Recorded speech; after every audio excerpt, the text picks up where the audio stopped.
Egunon, Guten Morgen, Das Boot, El submarino, una película del año 1981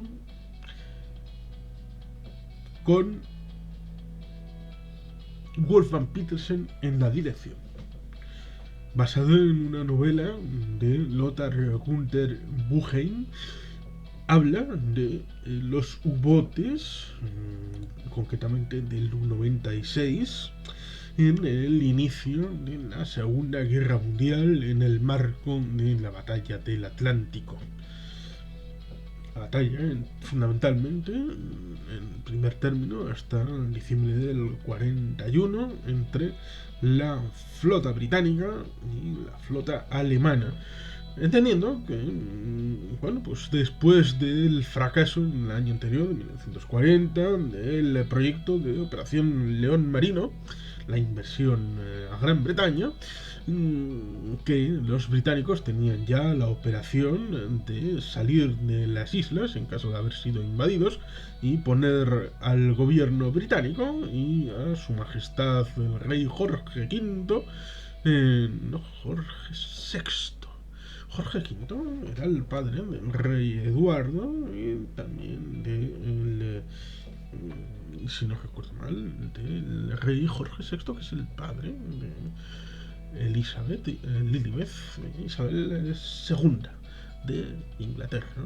Y la madre es la reina madre, que murió en el año 2002, si la memoria no me falla, casi a los 100 años de edad. Pero bueno, dejando las cosas de la monarquía británica y su paso a dos pies de la Casa Blanca, en el hipotético caso de haber sido invadida la isla británica y haberse tenido que refugiar en Canadá, al otro lado de la frontera con los Estados Unidos, pues tenemos que en el año 41 las cosas no van bien, porque la idea es que hay una brecha en el centro del Atlántico en el que se imposibilita la cobertura de defensa de los convoyes que van de un lado al otro para suministrar a los británicos.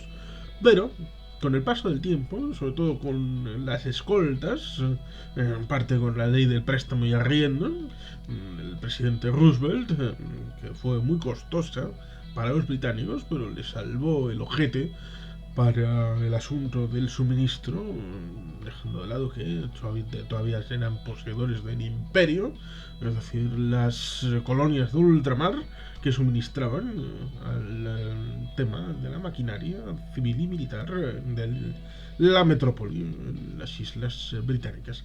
Pero bueno, la brecha en cierta medida se iba achicando y los que trataban de eliminar la caravana de convoyes eran los submarinos alemanes, que como manada de lobos, cosa que había sido intentada ya en Primera Guerra Mundial, pero perfeccionada a través del periodo de entreguerras, en el exilio en la Unión Soviética, después del Tratado Rapallo, cosas secretas que pasaron, antes incluso de la llegada de Hitler con el Weimar, pues hubo submarinistas que se prepararon en la Unión Soviética, en escuelitas secretas, pero bueno, esas cosas que suceden. Pues ya en el año 39, 40, 41, intentaron volver a poner en marcha la batalla del Atlántico respecto a sojuzgar a los británicos por el hambre y por la falta de suministros, cosa que empezó a flaquear ya en el año 41, ya a partir de mayo sobre todo, cuando ya las cosas no eran... Y así eso se establece el inicio de la película del submarino, cuando en La Rochelle, un puerto atlántico de Francia, conquistada en mayo del 40, pues vemos como hay tripulaciones que salen, que llegan, fiestas para los que han sufrido en la mar, de la soledad y la lucha y el combate, y tienen que volver a tratar de unas nuevas levas, de miembros del arma submarina tratar de subir a los barcos para seguir el combate en la mar contra los anglosajones. Es icónico el momento en el que, claro, tratan de... La propaganda es muy importante, lo sabía Joseph Goebbels, y les meten un comisario propagandista que tiene que hacer una serie de reportajes y fotos. El personaje del teniente Werner, corresponsal de guerra, interpretado por Herbert Grönemeyer, claro, iba a sacar a la tripulación cuando salen de La Rochelle, iba a sacar una foto, y el personaje del capitán Heinrich Lehmann Willenbrock, interpretado por Jürgen Prochnow, le baja la cámara y le dice: no, ahora no, sáquenla cuando vuelvan. ¿Por qué? Porque ahora todos son unos niños y parecen unos niños. No solo son de corazón y de edad, sino que además son unos imberbes. Y va a parecer que estamos lanzando a chiquillos de kindergarten a la batalla que tendrían que librar hombres. En buena medida porque los hombres están bien diversificados entre el arma submarina, los que han fallecido ya, el arma terrestre, aérea, y en las fábricas. Es algo que es sorprendente porque, y conviene decirlo aquí también, hasta el año 43, hasta bien entrado el año 43, el acto aquel en el circo después de la derrota en Stalingrado, y el tema de la guerra total, hasta que no llega Speer a la fábrica de armamentos y la economía, pues en el año 43-44 no se empieza a tomar la decisión de poner toda la carne en el asador. Es decir, tenían una reminiscencia, estas cosas de la guerra pasada que influyen en la presente y en la forma en la que se afronta, porque tenían la idea que a partir del año 17, con las dificultades que el canciller Bethmann pues tuvo, y bueno, pues al final acabaron quitándole el cargo al finales del año 17, que cuando la guerra estuvo perdida pusieron de monigotes a los socialdemócratas para que se comieran el armisticio y la derrota. Pero digamos que la sociedad alemana pues tuvo una serie de dificultades, pero recordaron mal, como lo de la puñalada en la espalda, pues está el tema respecto a los suministros y la revolución de los humanos.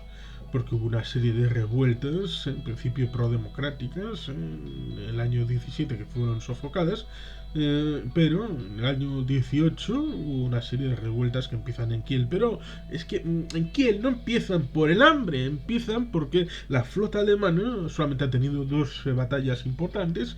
Había una serie de equilibrios entre una flota que era dominadora y otra que era más o menos dominada, con lo cual no se medían, porque sabían que la otra iba a montarse en una victoria relativamente fácil. Pero hubo dos excepciones, que es la batalla de Jutlandia y la batalla de Dogger Bank, en el primer elemento de la Primera Guerra Mundial, en el ámbito del Mar del Norte. Que es curioso porque para el año 18-19 estaban planeando el cierre tanto por Noruega como para evitar la salida con minas submarinas y ingenios marítimos. Cosa que da la idea de que todavía pensaban que la guerra se podía extender a lo largo del año 1919. Pero bueno, la idea que tenían los aliados entonces, los aliados occidentales de Francia, Inglaterra, Estados Unidos, solamente hubo dos batallas, la de Dogger Bank y la de Jutlandia.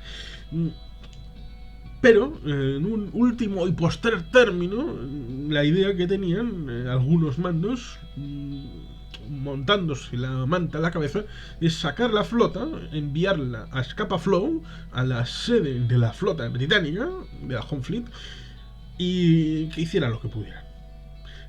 Una misión suicida, a lo loco. Con lo cual, la idea que pasó es que nos vamos a revelar porque no vamos a sacar los barcos para suicidarnos en un último elemento cuando la guerra ya está terminada. Entonces la revuelta fue fundamentalmente por un elemento político y de supervivencia, no tanto por la falta de alimentos, pero tenían la idea de que había sido en parte por la falta de alimentos, aunque claro, luego acaba al final empiezas una protesta y acaban metiéndose otros elementos que aunque no sean principales, pues son un buen aliño para dar una mejor cobertura. Con lo cual, el hitlerismo, el nazismo, el nacionalsocialismo, desde los años 30 encaminó la idea a una forma de mantenimiento del status quo vital para los alemanes de pura raza y que no notaran los efectos de la guerra, con lo cual los alemanes de a pie hasta el año 43-44 no notaron la guerra, más allá de algún bombardeo en alguna ciudad, ya saben, la Luftwaffe de Goering y todo aquello. Las mujeres, por ejemplo, que ya en la Primera Guerra Mundial, en Gran Bretaña, entraron en las fábricas para suplir el hueco que habían dejado sus maridos. En Alemania no tuvieron la idea más que las mujeres servirían para procrear y guardar el espacio en el hogar a los maridos, con lo cual la guerra era difícil que pudiera ser ganada, sobre todo cuando Alemania necesitaba en la Segunda Guerra Mundial de hidrocarburos y solamente tenía Ploiesti en Rumanía, alguna pequeña cosita en Hungría. Y no había sido capaz, no sería capaz, porque estamos hablando de la segunda parte del año 41, en esta película Das Boot no sería capaz posteriormente de alcanzar los pozos petrolíferos del Cáucaso de la actual República de Azerbaiyán, que era lo que les interesaba, llegar a Bakú, donde habían terminado la Primera Guerra Mundial los ejércitos de Alemania. Y al final hay otro elemento que es interesante. No es posible entender parte de la batalla del Atlántico, sobre todo hasta el año 41 julio, sin el suministro de petróleo de los soviéticos. Los soviéticos tenían la idea a través de el rompehielos de Icebreaker de Víctor Suvorov, atacar ellos primero. Incluso en marzo hice unos juegos de guerra para ver cómo salía la cosa, pero la cosa acabó, como todo el mundo sabe, en la operación de guerra preventiva, de la operación Barbarroja. Pero bueno, eso está en el frente oriental y había intercambios en Brest-Litovsk porque el ancho europeo y el ancho soviético, ruso, de trenes hacía que los trenes de ancho ruso llegar a Brest tuviera que cambiar de tren a trenes alemanes para que siguieran camino para suministrar fuel a los aviones y submarinos en la batalla de Inglaterra o la batalla del Atlántico. Son cosas que se suelen olvidar cuando se dan ciertas imágenes de la guerra. Esta es una película de submarinos, una gran película en la que se ven muchos detalles del submarino, de la convivencia. La música es muy importante, es música de época que acompaña a todos los compases del submarino, de cómo va de La Rochelle hacia sus objetivos, luego cómo les dan una misión en el Mediterráneo, teniendo que pasar por el estrecho de Gibraltar, por la superfortaleza de Gibraltar, que tenía muchas escuchas y que fue objeto del proyecto de Operación Félix, que nunca fructificó, aunque probablemente hubiera salido más a cuenta haber tomado la isla de Malta en ese año 1941, pero tampoco se hicieron esfuerzos tan grandes para tal fin. Así que Gibraltar era un lugar en el que pues, pasan por Vigo. Todo lo que pasa en Vigo con ese barco alemán y la relación entre las dos tripulaciones es muy importante, cómo está narrado. Después la epopeya de tratar de pasar el estrecho. La música es maravillosa. épica con esos violines. Y luego al final, claro, todo es parábola respecto de para qué sirven las cosas, el valor de los hombres, con qué finalidad. Es una película extraordinaria, con el arma submarina como objeto de la película. Segunda Guerra Mundial, Alemania, y nos cuenta con tantos matices, con tantos detalles, lo que significó todo aquel momento, que es imprescindible para todo aquel que le guste la historia militar, la historia de la Segunda Guerra Mundial, el arma submarina. Incluso tuvo una participación en premios. Tuvo 6 nominaciones a los premios Oscar de la Academia. Es algo importante de recordar en un año que era brutal en aquella ceremonia de los Oscar respecto al año 82, la 55 edición. De abajo arriba teníamos en aquel año 82 teníamos Tron, teníamos Blade Runner, teníamos Poltergeist, aquel invento de Tom Hooper, aunque todo el mundo sabemos que es de Steven Spielberg. Veredicto final, Das Boot, evidentemente. Volver a empezar, la película Garci. Desaparecido, la película aquella de Cabras, Costa Cabras. La decisión de Sofía, Víctor o Victoria, Tutsi, Oficial y Caballero, E.T. el extraterrestre y Gandhi. Una cosecha maravillosa para el año en el que nací, el año 1982. ¿Por qué el 82? Pues porque para efectos de Hollywood, la película que si bien se pudo estrenar en Alemania en el año 81, para efectos de Hollywood es una película del 82, por eso se premia en la gala de enero del 83 respecto a las películas estrenadas en el año 82. Cosas que pasan. Evidentemente también fue nominada a Globo de Oro, a BAFTA, y catapultó la carrera cinematográfica tanto de Wolfgang Petersen, que también es el autor del guión, basado ciertamente en la novela, acompañado un par de consultores, como son el propio autor de la historia, el primer oficial del U-219 Hans Joachim Krug, y por supuesto también el auténtico capitán, el Heinrich Lehmann Willenbrock, a que da vida Jürgen Prochnow. Es por tanto un éxito arrollador de la cinematografía alemana lo que tenemos aquí, una película de submarinos que es el culmen de todo, por lo menos hasta el presente. Es la mejor película del arma submarina que ha habido en la historia de la cinematografía,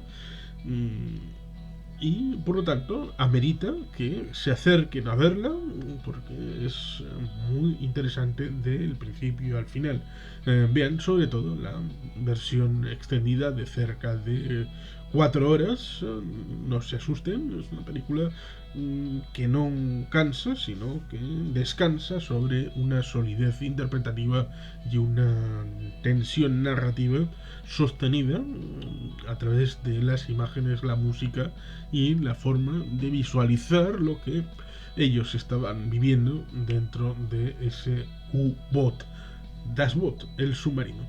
Luego hicieron una continuación, una segunda parte, Das Boot 2, que trata del U-234, aquel viaje en mayo, abril-mayo del año 45 desde Noruega para ir hasta Japón con una serie de artefactos de las Wunderwaffen, las armas maravillosas en principio para Japón. Es una película interesante, entretenida, pero evidentemente no es Das Boot, y probablemente lo que tendrían que haber dicho, dado que no tiene ninguna relación más allá del arma submarina, pues es llamarla de otra manera. Seguramente lo único que les interesaba era el tema pecuniario. Han sacado una secuela de Das Boot. Ya bueno, pero es que no puede ser directamente una secuela, por lo que pasa al final de la película, en la vuelta del submarino a La Rochelle, donde les recibe el mismísimo Karl Donitz. No puede ser. una secuela por los de Havilland Mosquito y todo aquello.